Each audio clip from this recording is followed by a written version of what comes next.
Good afternoon.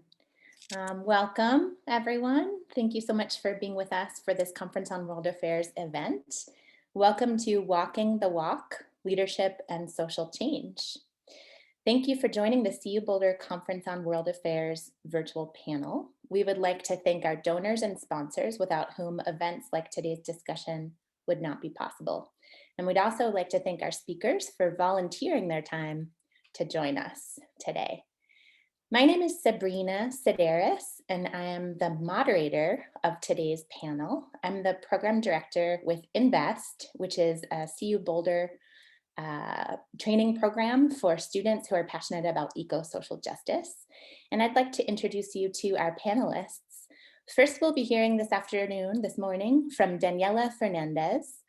Daniela is the founder and CEO of Sustainable Ocean Alliance, an award-winning social entrepreneur and a thought leader and an international speaker. After that, we'll hear from Jayla Hemp-Hill. Jayla is a student activist, part of Students Demand Action, and also part of Black Lives Matter. And then third, we'll hear from Jeffrey No, who is an activist historian of Hong Kong. And Jeffrey is a PhD candidate at Georgetown University. Everyone who is viewing our event today, we invite you, if you're watching on Zoom, to use the Q&A box or the chat use the Q&A box to type in your questions so that we can ask those questions of the panelists at the end. And if you're watching on YouTube, you can type your questions in as well as comments in the comment box. So we're going to dive right in, and we're going to hear first from Daniela. Please go ahead and share.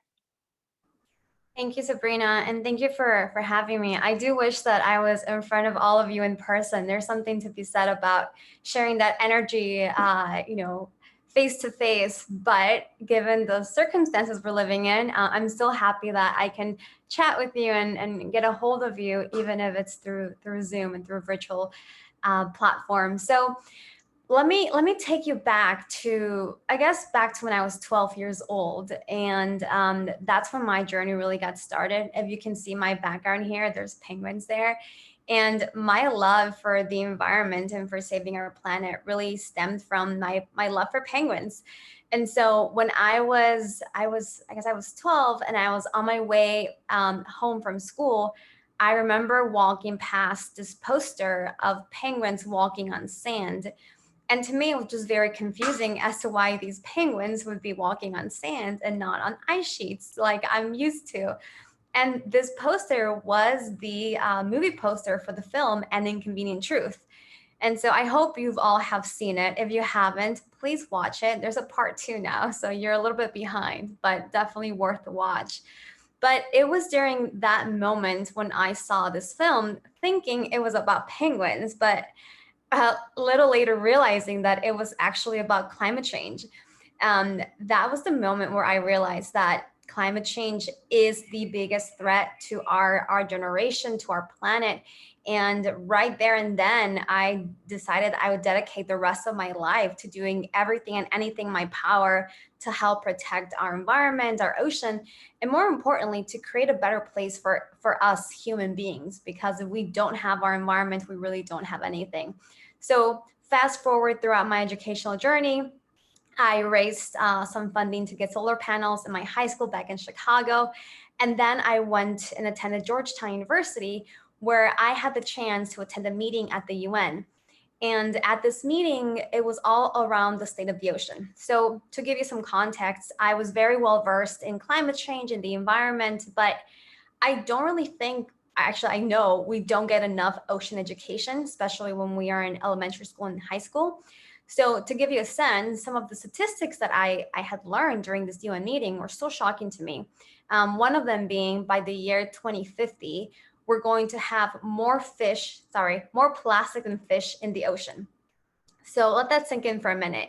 Just imagine going to the beach, imagine scuba diving or surfing and being surrounded by garbage, by plastic. And so to me, that was shocking because back in 2014, it wasn't a mainstream concern. It was something that only a few scientists knew about. And so I started asking myself, why aren't more people paying attention to this issue? And that was one statistic. The other statistic was Every second breath you take actually comes from the ocean. And I know many of us had been taught that trees are a primary source of oxygen, which they are, 50% of our oxygen, but the rest comes from the ocean. So regardless of whether you live in a coastal city or whether you live inland, the ocean still plays such a tremendous role in your life. And then the third statistic was that 3.5 billion people depend on fish as a primary source of protein. So as we're looking at overfishing, I was just thinking, what will people do if we don't have that source of protein?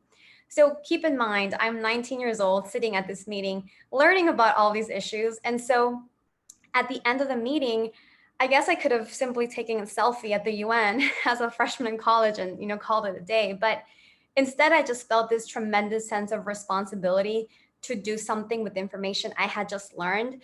And so I had this vision of building a platform where I could connect world leaders to young people and activate them to build solutions for our ocean, because that's one of the things that I simply wasn't hearing at this meeting at the UN. It was all about the gravity of the problems, but I didn't hear about any hope, about any solutions, about anything that would make me feel as if our world leaders have it under control. So instead, that's when the idea of SOA came to life, and I built out this global organization that empowers young people. We currently have grassroots ocean leaders in over 165 countries, and we're also supporting ocean technology solutions by investing in entrepreneurs, by giving them access to education, access to resources and funding. So it's been an amazing journey to go from being a 19-year-old in college and learning about all of these issues affecting our ocean and our planet, to now being a social entrepreneur and a CEO and running a global organization with the hopes of truly addressing these threats facing our ocean and acting with urgency. Because I think that's one of the biggest issues at hand, is that in the theme with the conference that we're at today, you have to walk the walk. You have to not only feel that passion, feel that frustration, but actually take something and translate it into something tangible, right? There's something to be said about bringing that idea to life, about doing anything that you can in your power to take that passion and translate it into something tangible. So I'm happy to share a little bit more about what those tangible steps could look like, what that looked like for me.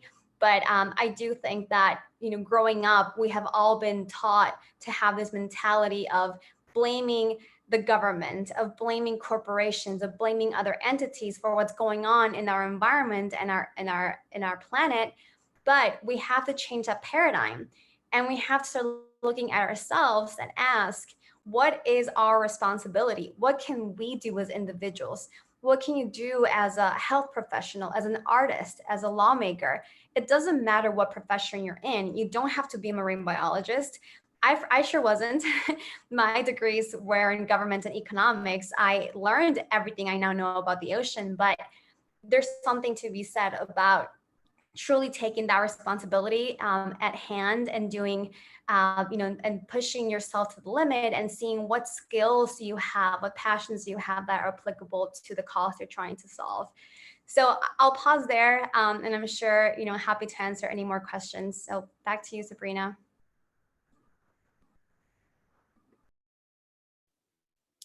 Perfect. Thank you. So next we're going to hear from Jayla Hemphill, who is an activist in Denver. Jayla, let's turn it over to you. Thank you so much. So good morning. My name is Jayla Hemphill, and as of recently, I'm a senior at Northfield High School in the Denver area. Today, I'll be representing two organizations throughout the duration of the panel. Those are going to be Black Lives Matter and Students Demand Action. Students Demand Action is a grassroots arm of Everytown for gun safety, and I'll be representing them as a volunteer leader during the pandemic in Colorado. So I would like to thank you all for joining us today, of course, as we discuss a concept that's increasingly important in today's age, and that is leadership. In this time, I'd also share with you my journey of realization in terms of the word leadership itself. So let's go back a couple years and start when I was in 4th grade. When I was in 4th grade, the Sandy Hook shooting occurred. And at the time, it was very hypothetical that someone would actually dare to want to go into a classroom full of kindergartners and little kids and take something away from their parents, for lack of a better word. After the Sandy Hook shooting, it kind of caused national outrage. Everybody was terrified.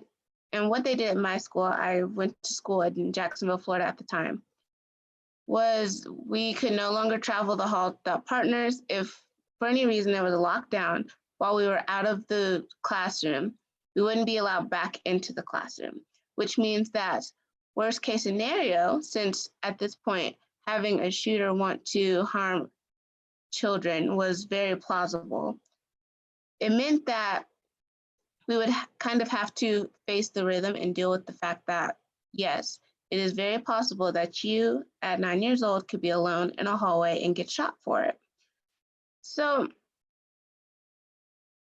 in the same year, there was also the Trayvon Martin shooting, which inspired so many conversations with my parents at the dinner table where they had to explain to me that young that life is valuable in all ways, but some people seem to think otherwise, meaning that at 9 years old, you can be targeted for the color of your skin. End of story. So I've only had the fortune of engaging in activism and politics for 4 years or so. I started having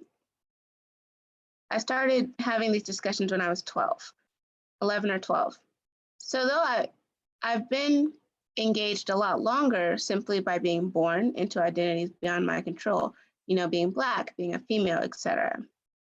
The ability to capitalize on that identity is reinforced in small moments, however. So there are moments throughout life that give us the opportunity to take control in unanticipated ways. So contrary to what we may have been told, leadership can be executed on a whim and is a skill instilled in all of us to some degree, no matter how small. Leadership on a whim, for me, on a personal level, was getting involved in Students Demand Action, which will henceforth kind of be brought down to SDA. Some of the members appeared at an event at my school. A few signatures and a fair amount of research later, the Northfield High School chapter was formalized in February of 2020, a proud contributor to the over 400 chapters and groups that SDA has nationally. So as volunteers with SDA, myself and others have had the opportunity to educate in our communities on topics including voter registration and local and national elections and common sense solutions to current and ongoing gun crises in the United States. Each day, over 100 people are killed by gun violence, those deaths being disproportionately minorities. The events of 2020 have been prime testaments to that statement. So it's taken months now of protests and unrest for the American population to demand answers for those killings and for those injustices. Unfortunately, we do live in something that's similar to a dystopia, where the right to visit places of worship or go to the supermarket or even sleep in your own home have been breached by gun violence. And so it's been my role to first educate myself on those issues, and secondly, work with Students Demand Action on multiple fronts, including recruitment in the Northfield and virtual Colorado chapters. I'd also been provided the opportunity to speak at an annual event that they host every March, known as Advocacy Day, where I expanded a little further on the issues that I covered today. Being a part of the gun control movement has opened up opportunities far beyond the ability to add it to, just a list of extracurriculars for getting accepted into a college or university. But of course, it does have its challenges. One that I consistently have to grapple with in every part of my advocacy is explaining to particularly privileged populations that those that lack that element of control in society are just as important and pertinent as the primary members of society. In so many words, caring about people shouldn't be performative, as demonstrated by the Black Lives Matter movement. So the Black Lives Matter movement, it doesn't need much explanation. My involvement in the movement over the past few years has been quiet. This year, I've started giving speeches and presentations in support. So in June, I spoke at a small event for Black Lives Matter 5280, which is our local chapter.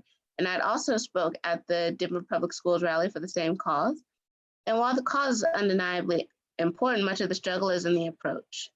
Speaking to groups and people as you all today, I often hear about the barriers of speaking out, particularly the cultural barriers. Those exist without question, obviously, but hesitation is such an easy mistake to make.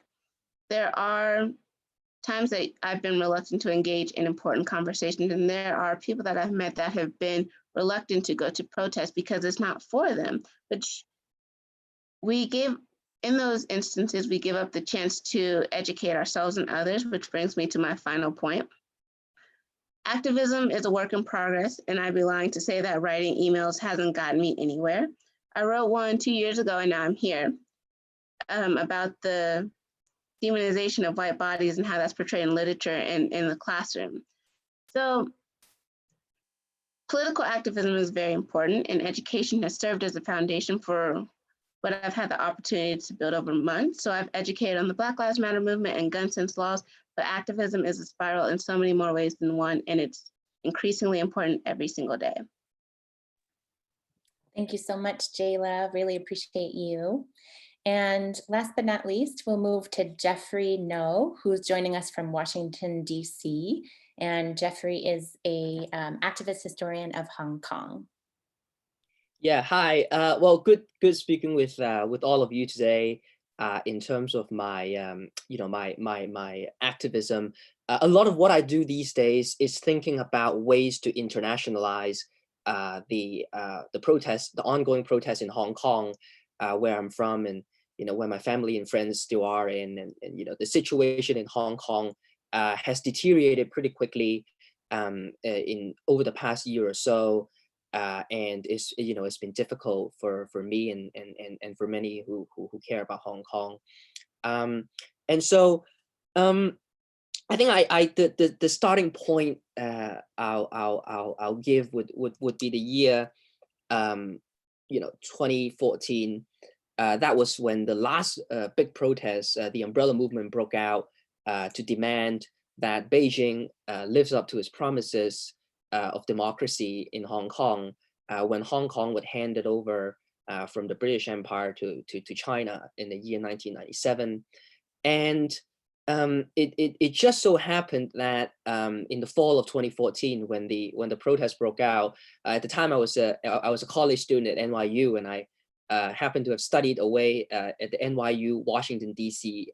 Campus. So I was actually here in Washington at the time, and when the protest broke out, a lot of folks around the world who cared about Hong Kong, from Hong Kong, was asking, what was the thing to do at this particular moment. And I've been, back when I was still in Hong Kong, younger, I've been involved with protests as a participant, but I was never really an organizer in the sense of actually making protests happen. I joined them, but when that moment came in 2014. I helped to co-organize solidarity rallies, both in New York and also here in Washington, to connect with the Hong Kong community, along the East Coast, and to organize these protests. One was from the Hong Kong Trade and Economic Office to the White House at the time, and it was about amplifying the voices of Hong Kongers here in the U.S., and it was part of a much larger effort. You had people in Australia, in the U.K., in Canada, and other countries around the world where there's substantial Hong Kong diaspora. You have people organizing these protests, and that was really what got me involved with thinking about how to advance the Hong Kong issue in the U.S., especially with policymakers. And it was in 2014, it was at that semester in Washington that I had the chance to go to Congress, to attend hearings on Hong Kong, to meet for the first time a member of Congress, and to organize protests and all that. And I visited the campus at Georgetown, and that experience subsequently led to my my reason for applying to Georgetown myself for a PhD program in history, and that's the program I'm in right now. So I think a lot of what I do is trying to to think about Hong Kong, but in a much broader global context, and how we can link these issues together. And and Daniela spoke earlier about with oceans and with climate change, for instance. This is something that that impacts us all. And with Jayla talking about the ongoing protests here in the U.S., Black Lives Matter. These are issues that are universal, and that people who care about freedom around the world also are concerned with. And for the past week or so, the campaign that I've been involved with, mostly on Twitter, but also on social media, is Boycott Mulan, which is the new Disney film, a remake of the animation from the 1990s, that that is on the news all the time right now. I mean, the latest controversy is that actually a lot of the filming took place in Xinjiang, which is the western frontier of China, where up to 1 million or 2 million Muslim Uyghurs are subject to mass incarceration. And Disney is on the record of praising the propaganda institutions within the Chinese government that allow them to film that. The protagonist, played by the actress Liu Yifei, actually endorsed police brutality in Hong Kong during the protest last year. The second or the third main sort of actor there, Donnie Yen, is from Hong Kong. He is actually has been wearing a blackface for multiple times in the past. And so when we try to get the attention of Americans about why we should boycott this movie, for instance, we think in terms of what matters to us Hong Kongers, but also what would resonate with folks who care about social justice here in the U.S. And this has been ongoing. What we think matters to us, and how that relates, and how to amplify that message in the U.S. So so these days I'm in DC, and in reaching out to policymakers and members of Congress to advance the Hong Kong cause. And I can talk a bit more about that later, in terms of the legislation, the resolutions that we've been able to push through. But this has been my journey here in Washington, juggling between my studies, my teaching and research at Georgetown right now, and also my activism, and worrying about what's happening in Hong Kong, but also feeling hopeful that that change is possible. Fantastic. Thank you, Jeffrey. And thank you to all three of our panelists, whom I'd like to invite back at this moment, because for the remainder, we have the opportunity to interact and to converse with each other. And we already have one question from our audience. And those of you who are watching on Zoom, I just want to remind you, you can use the Q&A feature, should be at the bottom of your Zoom screen, to go ahead and submit your questions for the panelists. And for those who are watching on YouTube, I invite you to use the comments feature to do the same. We would love to entertain your questions. Let's start with this question for all of the panelists. Jayla shared a little bit about humility. Jayla shared about how caring about other people shouldn't be performative. And she talked about humility being a value of hers that she draws upon in her own activism. I wonder, for the other panelists, what are the values or principles that you apply to the activist work that you do? If you had a values blueprint that you use on a daily basis as you do your important work in the community, what would be some of the values that you would draw upon? Daniela, would you like to start? Happy to. I would say that 3 come to mind, and the first one being self-awareness. I believe that anyone doing any type of entrepreneurial work, anyone that's leading a group of people, needs to be very self-aware as to who they are, as to what they stand for, and also what they're willing to sacrifice.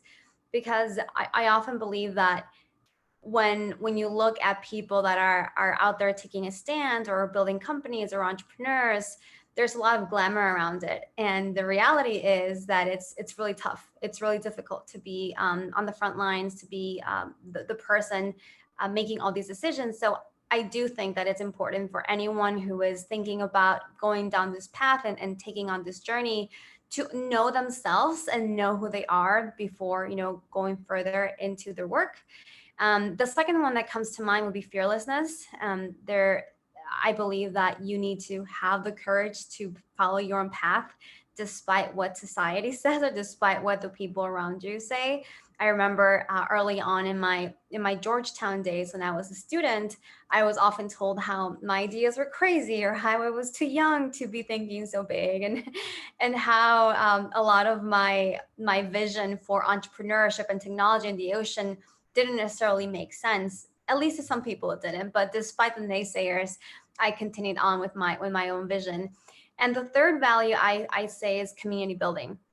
I do think that no one can do this on their own, and we need to have enough vulnerability to say, I need help, to ask for a community, to ask for advisors, ask for mentors to really aid you in this process. Because like I said, it's a tough road ahead. And if you don't have a community to fall back on, once you fall, it's really hard to get back up. Thank you so much. How about you, Jayla? Other than humility, what would you say are the values that you draw upon daily in your activism? Definitely had to be patience. Patience is very important. And I think Daniela touched a little bit on that, especially in her referencing how it does take more than one person to make change. One of the things that I've been working on as of recently with my education platform has, it's titled the Academic Actionability Initiative. And what it does is it puts students in control of their own learning, and it draws from every subject, especially the core subjects, of course, where you're able to address those things personally in a safe space and then create change from them.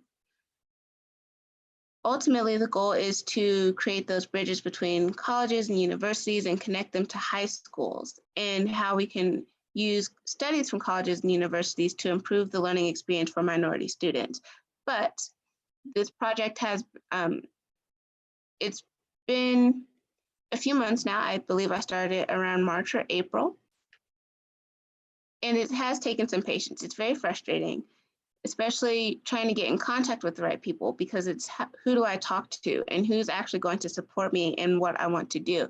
Because even when you're trying to do the right things, such as fight for racial justice and closing the achievement gap, there are going to be people that disagree with you. And in addressing that, you really have to know how to find the right people. And that part is very frankly annoying sometimes. It takes a lot of a person, and it takes an emotional toll. It takes a toll on your mental health. But that patience to know that you're able to go the distance is ultimately what it comes down to. Thank you, Jayla. And this time that we're in, since we're in COVID and most of us are confined to our homes and doing our activism and our leadership from there, you described having a new initiative that you've been working on since March. What are some new communication styles or tools that you're trying out, since you can't walk up to a person at a networking event? Usually we have our social media and our email and our phones. Have those been working for you as communication tactics as an activist in this unique time, Jayla, or have you had to get creative and go outside the box? It hasn't been easy. I'd say that I've had to get a little bit of creative in how we drafted the initiative and how we're executing it. And more importantly, how we communicate with others, like you said. So a lot of our communication has been through Zoom. It's also been through email. And for how student-led it is, it's a lot easier to communicate through text. So most of our members, there are about 20 actual members that are willing to operate and address those things.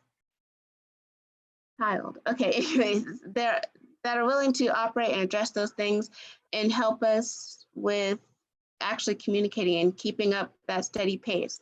But there has been that slowdown because it's so hard to get in contact with people these days. Sure. Thank you, Jayla. And how about you, Jeffrey? What are some of the values that you draw upon every day as you do your activism? yeah, I think the most important sort of guiding light for me is the idea of empathy.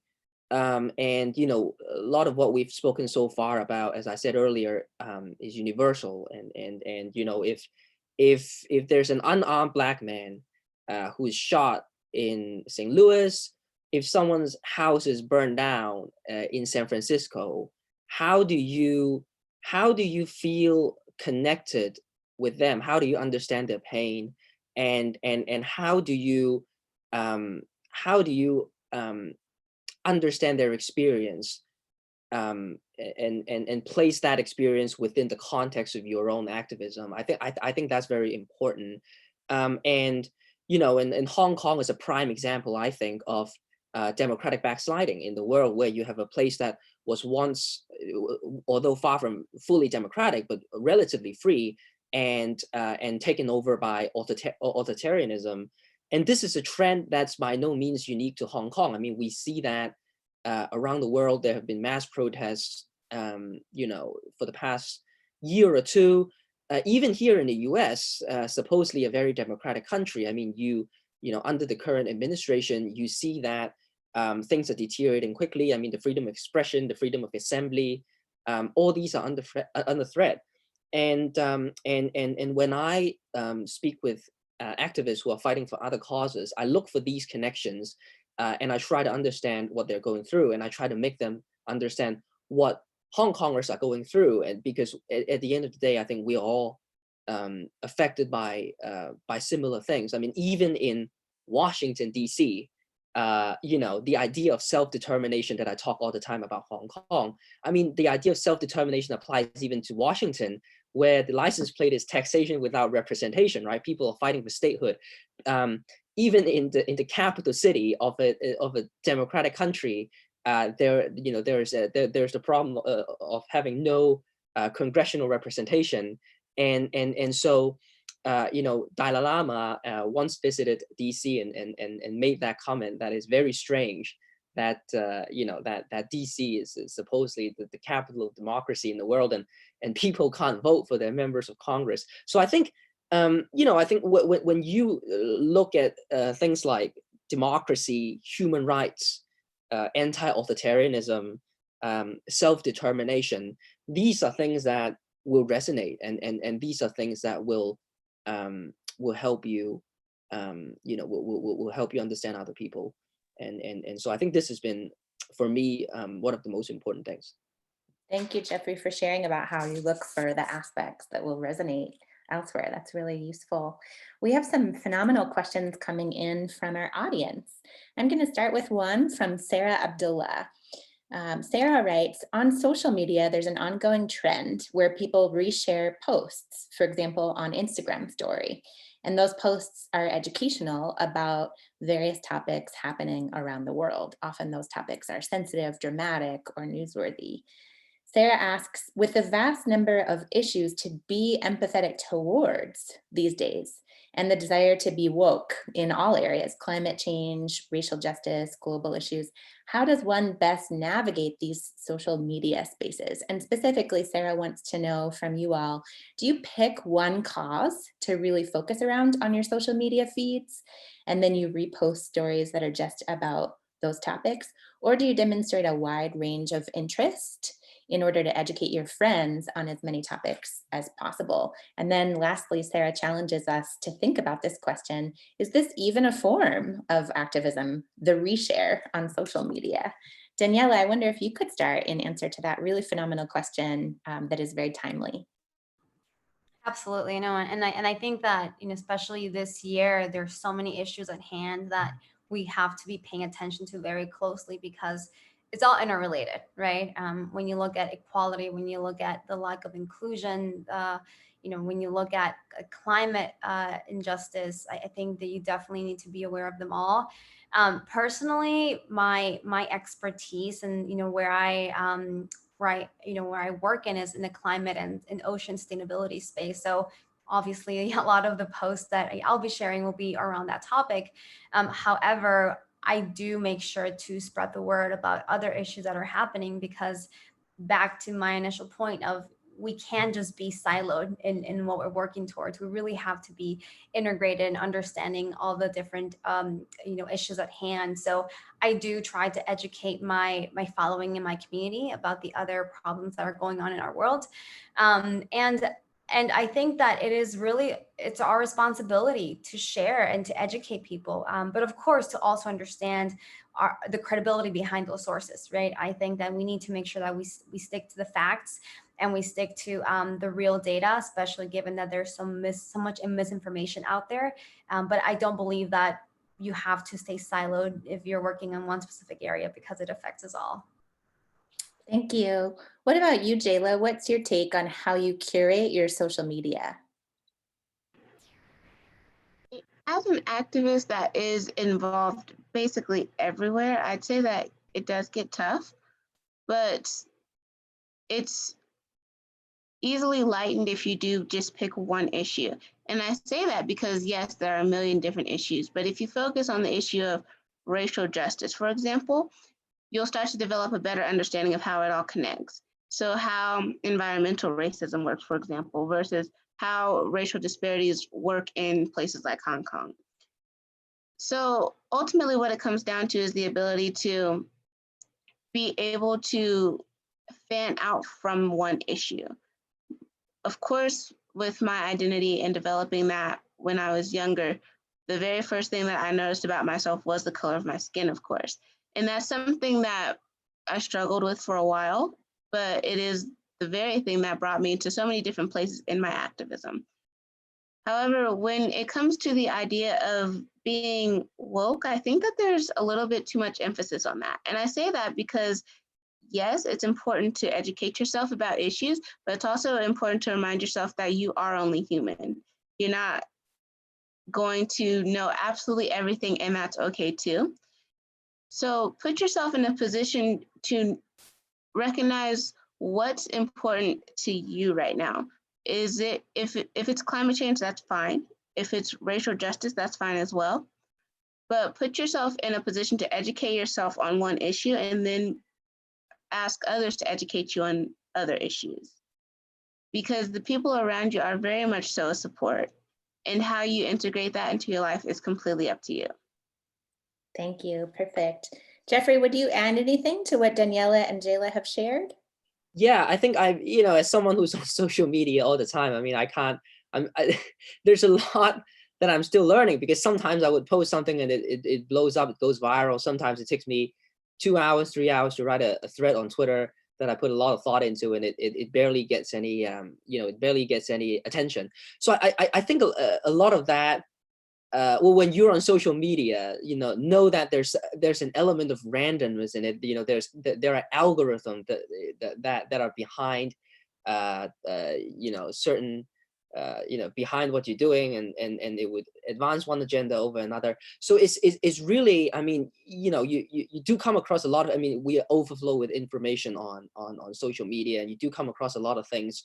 And as Jayla said, earlier, you're all human at the end of the day. I mean, you don't have to know and be an expert on everything. But going back to what I said earlier, I think empathy is important. If not everyone's top priority is racial justice. Not everybody's top priority is climate change. Not everybody's top priority, as is the case for me, is human rights in China, and I think that's fine.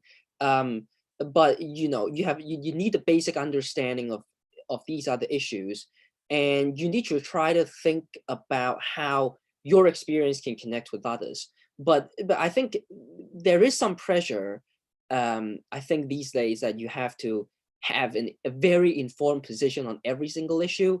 I don't believe it that way. I think if you genuinely don't know enough about a topic, it's fine to not say anything about it until you do learn more. I think it's about whether you're curious about learning. That's important, and not that at any given point in time that you're eloquent and you're able to describe and analyze all these issues, because that's just not possible. I mean, people have to go to school, they have work, they have friends to care about, they have family members to care about, and it's just not realistic for that to happen but even though that is that is the ideal. And one quick thing I would like to add is that is to think about how there are these issues that are going on, and how not only are you retweeting or sharing what other people are talking about their issue, but to actually bring in your own angle, and make sure that people who already care about a certain issue also see your input to that, and it widens their scope. And one very recent instance that I can think of was the Massachusetts Democratic Senate primary between Ed Markey and Joe Kennedy III, and Markey eventually he was the winner, and there's a lot of support for him on social media, mostly from people who support the Green New Deal and on climate change.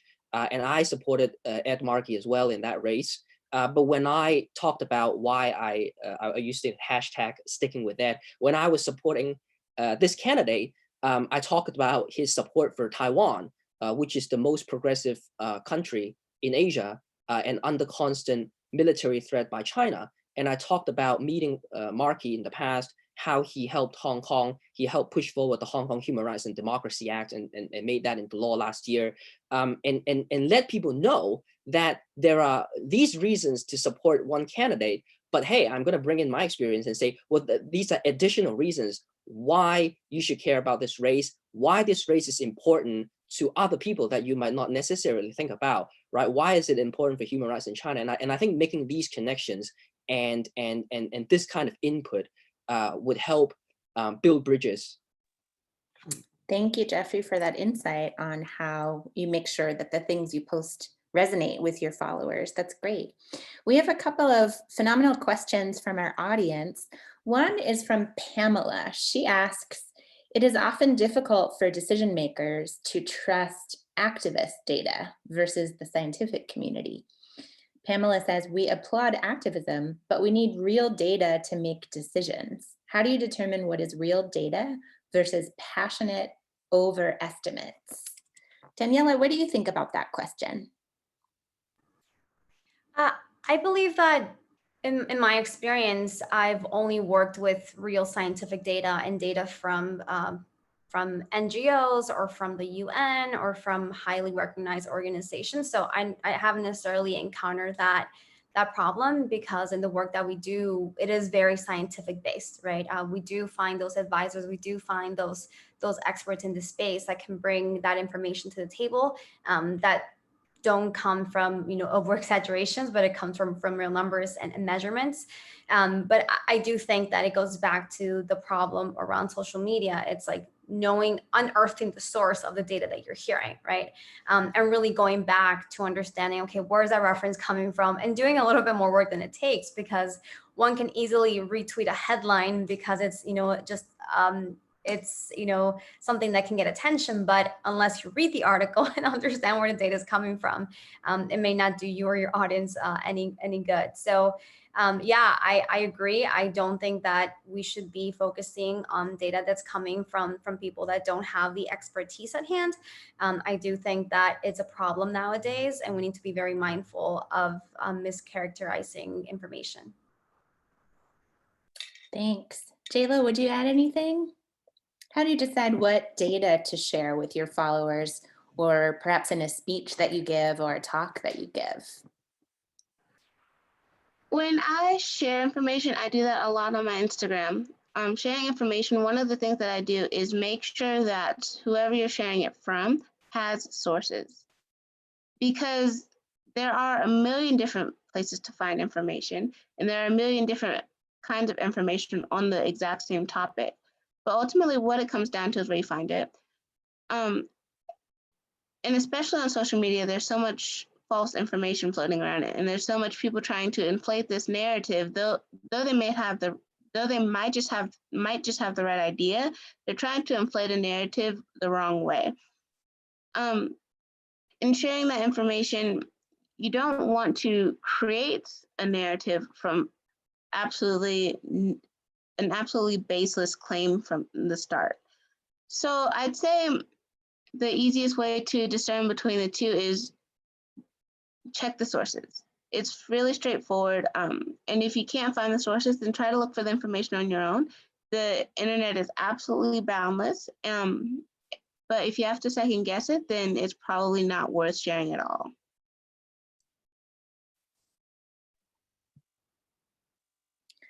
We have a question that has come in from YouTube. How would you recommend shifting from just attending protests and signing petitions to actually being an active part of the movement?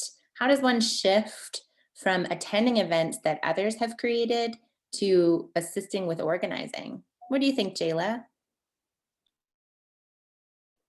Making that shift is pretty easy. The first thing that you have to do is learn to talk to people.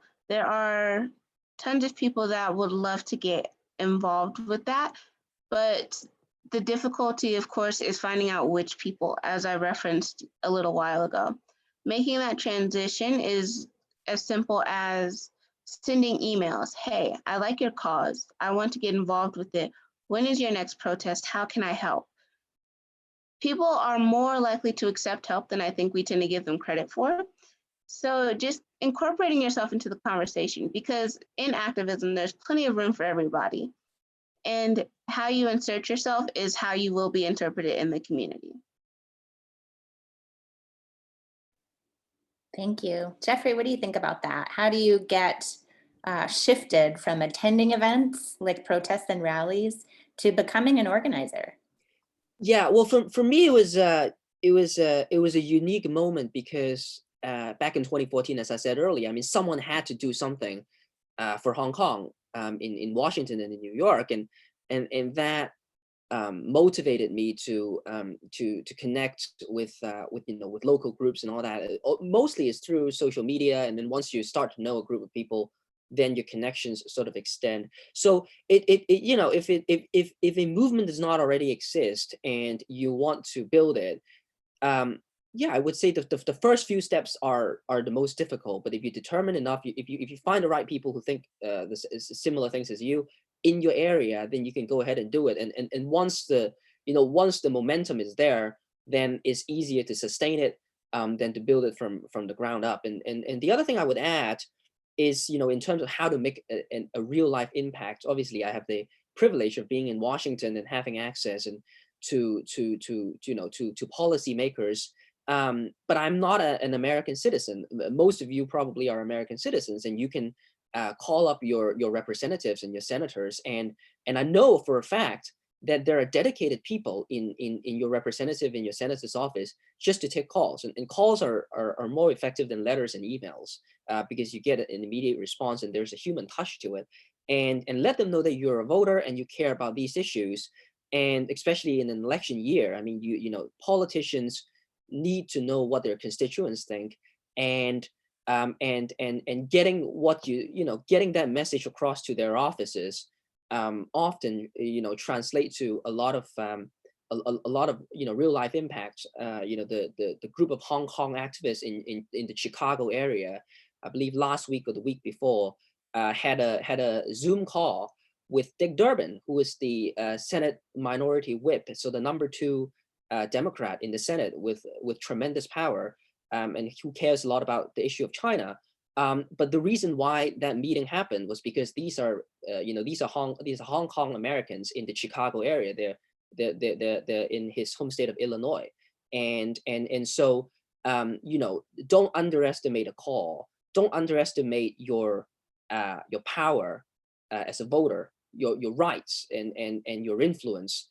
And just call people up, and that the distance between something that you care about but think no one cares about, and the heart of policy making in BC, that distance actually isn't that great. As long as you get the message across, something can be done about it. Thank you. So this question I'll pose, and I'll just invite panelists, whoever wishes to answer it first, please jump in. This question comes in from Kayla, who says, not every day can be a success. How do you handle the setbacks that inevitably exist in activism? I'm happy to get started. I think that as an entrepreneur, what comes to mind is there's a lot of routines and habit building that you need to integrate into your life in order to handle the stress factors, right? And for me especially, right, I have a team of 13 people. We have thousands of young people globally. We have, world leaders that we're also advising and guiding. So there's a lot of pressure that I sometimes feel. And so what I do is I make sure that I focus on my mental health, that I focus on stress relievers, waking up early, meditating has changed my life. I meditate twice a day for about 20 minutes, making sure you get some exercise in, eating healthy, doing all the small things that add up to having a healthy lifestyle is so important. And then on the mental health side, I also do think that it can get very lonely when you are working in this, very specific area where there's so much pressure at all times. So I do think it's healthy to build a support system for yourself, to have a mentor, to have a coach, to have an advisor that you can lean on, because like it was said earlier, you truly can do it on your own. And if you break, your entire movement, your entire organization, can go down with you. So there is something to be said about really taking the time and focusing on your health and well-being before doing everything else that you've set out to do. Thank you. Jayla, how does that resonate with you? At such a young age, have you too, like Daniela, started building in healthy habits for being able to receive even the tough days, the setbacks, the heavy, disappointing days as an activist? One of the things that I've always done in terms of just coping with stress in general is I like to write, which is, I feel like it's really cliche, but it also aligns a lot with the reputation that I'm building as someone that does give speeches. So I'll write out my thoughts, and then you can put it away and you can leave it there. Or for the last few months, one of the things that I've been doing was I've just had to start to recognize that it is absolutely okay to take a step back just for a little while. With everything going on after police brutality and climate change and wildfires, there's just so much. And it seems like it all happens back to back to back. And it's ultimate. The question is really, when does it start, which was a really long time ago, and when does it end? So mental health is very important in addressing these things, and you don't have to be an activist all the time. Sometimes it is okay to just be a human being first. Thank you. That's fabulous. We have a question that's been posed by Terry, and I suspect Terry might be an educator. Listen to her question. All of you suggest, or you have made comments that have huge implications for K-12 education. Thus, how does K-12 schooling need to retool to respond to issues in our society? Can we teach empathy? Can we teach self-awareness in K-12 schools? Jayla, what do you think? I actually had an amazing moment with this back in November of 2018, where I got to be a part of teaching about racial justice for the book Fences. That's a play in a 9th grade classroom. And honestly, the results were shocking. So what we did was we created a lesson plan about it. And it said that there are books such as Fences that mirror and they window people's lives. So sometimes when particularly Black youth read books, that is a mirror to them. That is something that they see in themselves. Whereas a window, you're really just on the outside looking in, and you have to develop that understanding on your own, and you have to make conscious decisions as to your interpretation of the book. So we really developed that, and we had those talks, because one of the issues that I've come across in my experience with education and being a part of that system is that people get so uncomfortable talking to children about issues that they're going to have to deal with anyways as they get older. Racial justice is not an inappropriate topic for a child. You can explain the difference between black and white to, someone in 7th, 8th, and 9th grade, similar to the way that you explain it to someone in kindergarten, which is that some people just hate others for absolutely no reason. And you have to try to establish that window, especially for white students, because as they get older, and as an educator specifically, you do have to recognize that you are a part of the village that's raising our youth. And if it had been such, a pressing issue even 60 years ago, we would have made it so much further than we are now. How we interpret race is a huge part of this, and how we discuss it is an even bigger part. Talk to your students about books about history before you read them and after you read them. Give your students time to unpack. You should have conversations with your students about what jokes and what claims are appropriate to make in class. And you should try to build that understanding on a one-on-one level and then introduce it to the class. It's all about the relationship that you build with your students, but ultimately, that relationship is very much so reliant on the relationships that you're building with your students of color first. Thank you so much. Really insightful ideas about how we could change K-12 education. What about you, Jeffrey and Daniela? In order to achieve the world that we envision, what would you hope is being taught at K-12 levels about the issues that you work on respectively, protecting our oceans and human rights? Well, I think, I did not I did not live in the U.S. prior to college, so I actually did not have a K-12 education in the U.S. and so I've less to say about this, except that I think it's important for American education to have a global perspective, and the U.S. is huge. It has a lot of issues to deal with. And a lot of times in my interactions with a lot of Americans is that they know relatively few things about the world outside of their country. And I think just as a general rule, emphasize the international dimensions of whatever the subject of study is, and to jump out of the narrow sort of framework of the nation state, and actually see how some of these dots are connected in history classes, and in government classes, etc. Yeah, that would be my sort of take, but yeah, I don't really know that much. Thank you. Sometimes an outsider's perspective is really, really enlightening. Jeffrey, thanks. How about you, Daniela? How would you like to see K-12 change to make it a bit easier for you to fulfill SOA's mission? What I'd love to add and see a change in the K through 12 education is an emphasis on philosophy, an emphasis on morals, an emphasis on value systems. Because I remember when I believe I was in elementary school, I found Alan Watts, the philosopher, via YouTube. And I remember just listening hours of philosophy, and I was so young and I didn't really know how to interpret it. But looking back, I know that a lot of that wisdom was instilled in me from those YouTube videos that I heard.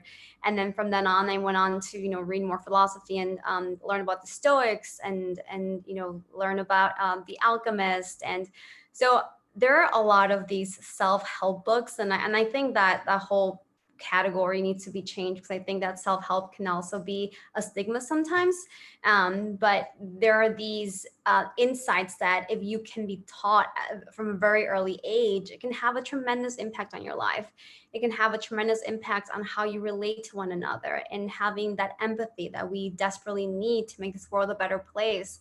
And then also shattering those societal constraints of what it means to be a man versus what it means to be a woman in society, that I also feel like get instilled in little kids. And so I do think that being conscious and teaching conscious leadership, morals, values, philosophy is something that we definitely don't do in the US. And then, going into more of a subject matter of expertise, in my world, right, the ocean.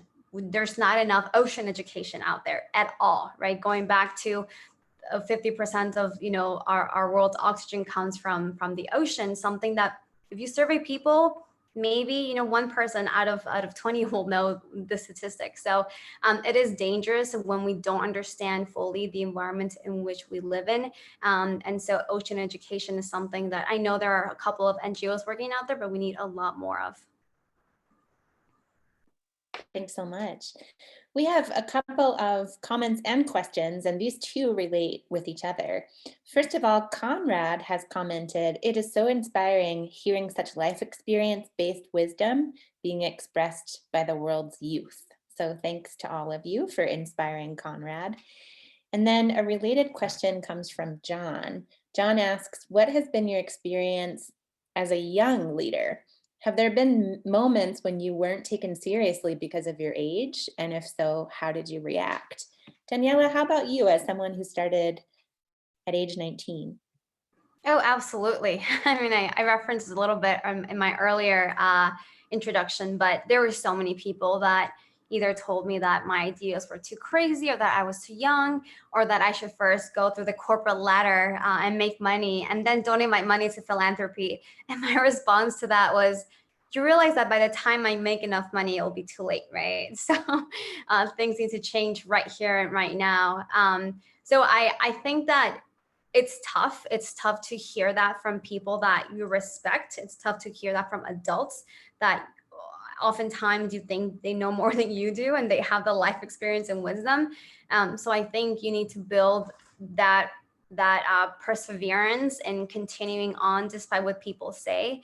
But you also have to handle yourself with respect, and you have to, show up at conversations, and even if people don't agree with you, act professionally. I don't think that there's ever any need to, start conflict just because another person doesn't think highly of you because you're young or doesn't understand where you're coming from.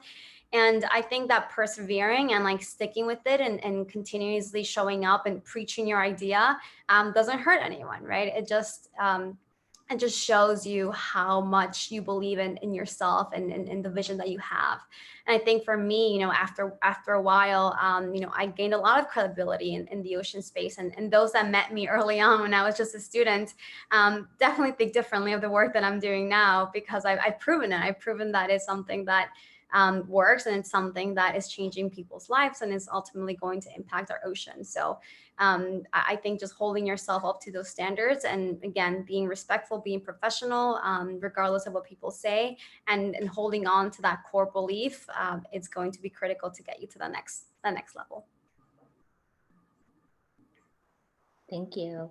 What comments would others like to share about your experiences being young? Have you been challenged because of your age? Well, I think I'm relatively fortunate that that hasn't really happened all that often.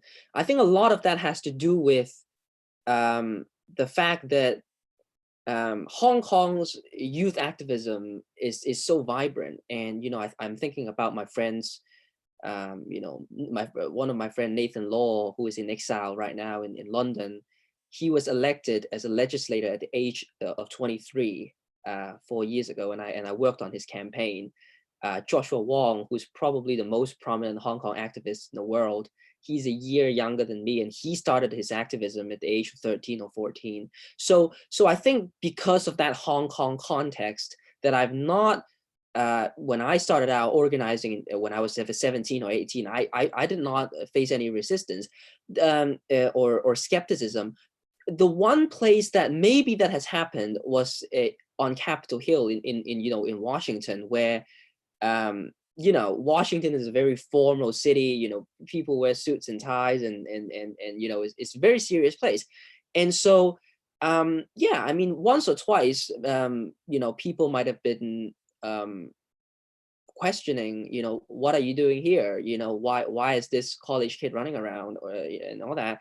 But I think these are prejudices that you can overcome when you actually speak, and when you make sense, when you talk, and when you know what you're talking about, when you know the issues, and that requires preparing well, and that requires following the news, reading books, being informed.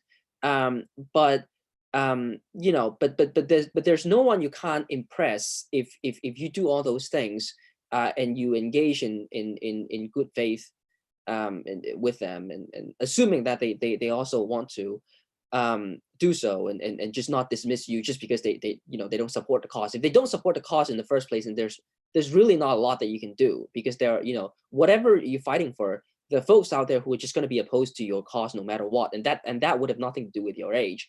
But yeah, but in circumstances when people have reservations about you, I think that's the opportunity to show them why they might be wrong, and just keep working hard, and I think these can be overcome. Thank you. And Jayla, that response sort of reminds me of what you said about how you write and how that is one of the ingredients to your activism. So perhaps you agree with Jeffrey. Is there no way that your writing and preparation could fail to prepare you for whatever is called for in the moment, even though you are young? What do you think, Jayla? It's one of the things that I've had to address for a long time. I've always been an outspoken kid. I've always been witty. If you know, if you address me in a certain way, I will try to return it, no matter what. That has caused me some trouble, of course, but you know, it's fine. I'd say that there are multiple challenges that come with being young. And that is, you know, when you're 12 and you're talking about the over sexualization of the female body, for example, people are going to say, hey, that's an inappropriate subject. Maybe you shouldn't touch that. And it's like, no, the female body is over sexualized. A lot of it is just pushing your point. Yes, when you're young, you are oftentimes labeled as being ignorant, and ignorance is something that can dissolve or it can develop with age. It's not necessarily limited to how old you are, nor does it define the extent of the knowledge that you can create for yourself. One of the things that I've done in rooms where people aren't paying any attention to me is you have to be quiet. I'd say that in the best way possible. Learning to be quiet and understand what people have to say first will ultimately better prepare you for what you get to say next. Because eventually, everybody stops talking. It doesn't matter. There is going to be that moment of silence where you can kind of take control of the situation. Particularly, I'd say that one of the bigger keys is just knowing when to stop and when not to. There are certain moments and you do have to create boundaries for yourself, with yourself, and with others. Most importantly, knowing when to send that email again, to say, hey, I know you didn't respond the first time, so here I am reminding you. And when to say, maybe you just aren't worth talking to in reference to the issue that I want to discuss with you. Thank you. We're starting to run low on time, and we have 2 questions to go. The first one is just for Daniela. Robin Luff on YouTube wants to know specifically what it looks like when you work with young leaders to help them enter into ocean issues and climate change. So Daniela, can you walk us through that? Absolutely. And I also think I can touch upon the other question that was asked around going beyond mobilization. When you look at the spectrum of making a change and making a difference, you know, I think that on one end you have activism, and on the other end you have entrepreneurship, you have you know, grassroots and leadership building, and that's where SOA plays. That's, you know, where our organization works in.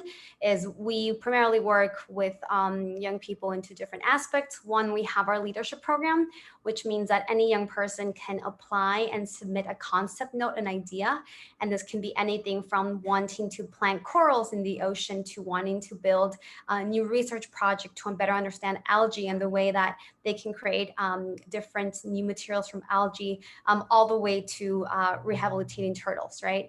And so from that concept node, we work with them to actually build out their projects. We give them access to funding. We give them access to resources, to mentorship, to education, to take that initial idea, that spark, and bring it to life. We connect them to marketing experts, to people that better understand their areas and the regions that they're working in. So we truly take the entrepreneurial approach in making sure that all of our young leaders have something tangible to build, whether it is a project, a nonprofit, a for-profit.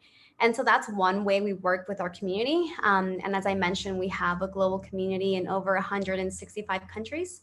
And then the other program that we have is our accelerator program, which is more focused around entrepreneurs that have market-based solutions. So any type of startup company that is going to have a positive impact in our ocean. Just to give you two quick examples, one of our companies is creating wave energy, right? So instead of using energy from fossil fuels, they can take the energy from the movement of the ocean and translate it into green energy. Another company is actually creating straws out of seaweed. So these straws, instead of plastic, they can dilute themselves in the ocean, and turtles can eat them instead of them, harming ocean life. So we take these amazing entrepreneurial ideas and we give them access to venture capital funding. We give them access to world stages. We give them access to media so that more people are aware that these business type ideas are out there, they exist. We just have to scale them and we just have to implement them so that everyday people can start using them and we can replace all of the negative industries that exist out there. So that's how we work with young people, more on leadership building, capacity building, and entrepreneurship. Thank you. And thank you to our audience member, Adriana, for your good question. So we have just a couple of minutes to wrap up, and I'd like to ask each of our panelists to just share with us, if I can challenge you to keep it to 1 to 3 sentences of closing words. This is an urgent time. Arundhati Roy described how COVID is like a portal. All of us were aware already that there were so many urgent things, urgent problems and issues that needed to be solved. But COVID not only exposes those, it shines a bright, vivid flashlight upon them. We can see so vividly now what needs to change. And so many of us are poised and ready to act and to engage in that change making. So in 1 to 3 sentences, if I can ask you, Jeffrey No, to close us out with your summarizing thoughts for today. Well, that's a challenge. Okay, well, you know what? I'll keep it even shorter. I'll just close with the words of John Lewis, who I was fortunate to meet once a couple of years back, and he was very supportive of Hong Kong. Last year during the protests, he recently passed away, civil rights hero, who has inspired me a lot, and who who I teach about in my own class, US in the 1960s now. And he says, don't, get into trouble, and he calls it good trouble and necessary trouble. I think we need more of that now. Perfect. Thank you so much, Jeffrey No, for all of your work. How about you, Jayla Hemphill? What are the words you'd like to leave us with today? I'd say that there is absolutely nothing wrong with annoying all the right people for all the right reasons. Fabulous. Thank you. And last but not least, Daniela Fernandez. I just want to encourage everyone to get started. No matter where you are in life, no matter how old you are, no matter your life circumstances, just get going on that issue, that cause that you're passionate about, you're angry about, because we need more people to start taking action right now and act with that sense of urgency, because our world definitely depends on it. Thank you so much. Thanks to all of our panelists who have volunteered their time today. And thanks to everyone in the audience for your fantastic questions from all of the different platforms. So thank you very much for watching today.